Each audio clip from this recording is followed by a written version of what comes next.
Hello, good evening Ma'am Lay. Bali, pupunta ka dito. Unang step, pupunta ka rito sa may omada.tp-linkcloud.com. Pagpunta mo dyan, ilalagin mo tong username tsaka password mo.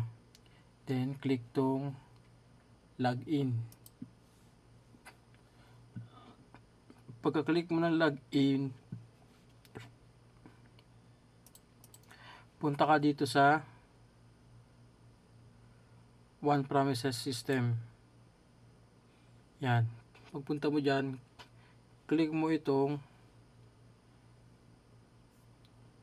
launch o itong controller. Click mo lang yan.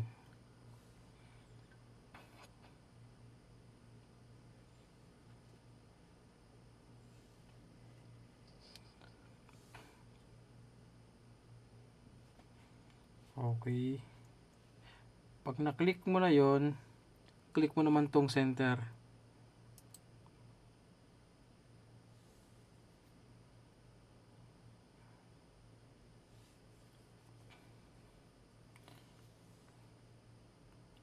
Pag na-click mo yung center, punta ka rito sa may settings. Tapos, pagpunta mo dito sa may settings, itong sa baba, itong settings. Pag click mo settings, punta ka dito sa may authentication. And then, pagpunta mo sa authentication, i-click mo itong edit. Ibabak ko. Pagpunta mo rito sa authentication, punta ka naman dito ngayon sa may ito yung edit. Click mo yan. Pagka-click mo yan, makikita mo itong voucher manager. Kita ba? Ito. Pagka-click ng voucher manager, dito ka na mag-create ng ticket.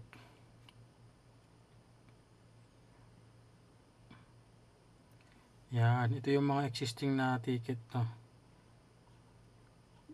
Okay, yan yung mga nagawa na. Dito sa may valid for 1 day, meron ng 26 na nagamit, meron pang remaining over 30. So meron pang remaining na 4, hindi ko alam kung nasa yung ticket na 4. Baka hindi pa nagagamit. So, punta ka ngayon dito sa may create voucher. Dito po. Mag-create ka ng voucher dito. Click mo lang yan. Yan. Tapos dito, voucher name. Okay, isang example ng voucher name yung pinapagawa nyo po. Gawin natin, subukan natin. Itong 60 packs 1 day at 8 packs 1 day. 60 packs 1 day.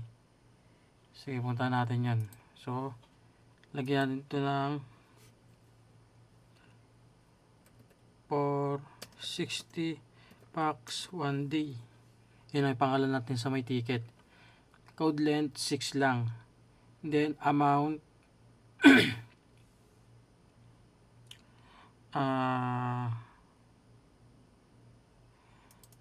isa lang. Isang ticket lang gagawin natin.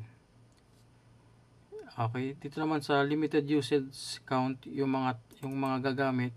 Sabi niyo po 60 packs, 60 person.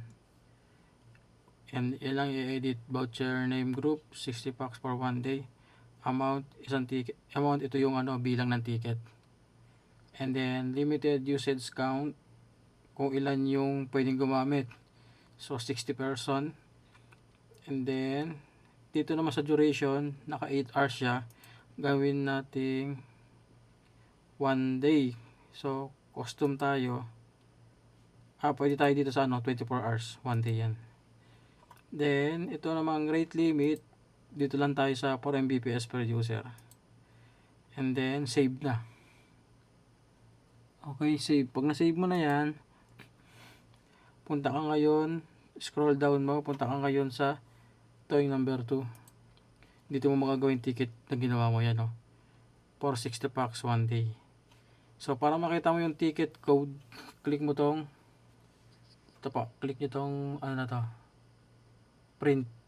Yan sa gitna ito. Pag click nyo yan, Yan na po yung ticket.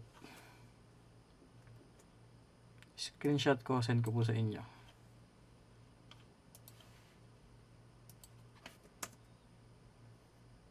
Yan po. So, yan lang po. Ganun lang po kabilis.